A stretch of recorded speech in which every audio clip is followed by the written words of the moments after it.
मलीर में गुजरियल ॾींहुं मलीर जे इलाइक़े UC Murad Memon ward number 4 Gulistan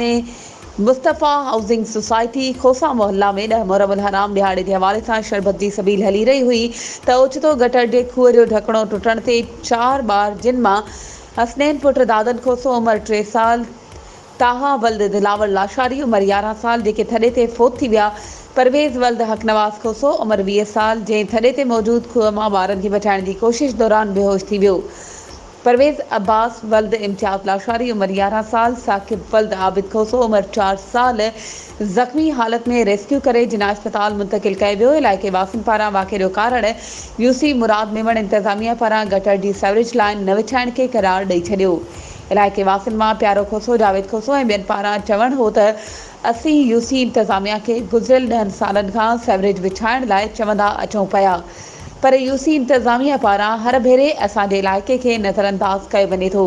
जंहिं कारण अॼु ही वाक़ियो पेश आयो आहे, जंहिंजो असीं कसूरवार यूसी मुराद मेमण जी इंतज़ामिया समेत गडाफ टाउन इंतज़ामिया खे सम्झूं था। यूसी मुराद जो assistant commissioner Khalid Maroof, DC Malir assistant Rizwan Abbasi, UC Murad Memon vice chairman Saleem Memon, SHO Memon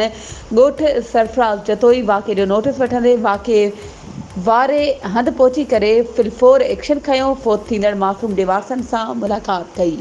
वधीक ख़बरूं ऐं अपडेट्स जे लाइ असांजे चैनल खे सब्सक्राइब कयो ऐं हा, बेल आइकन खे प्रेस करणु न विसारिजो त जीअं असांजी हर नई अचण वारी वीडियो तव्हां ताईं पहुची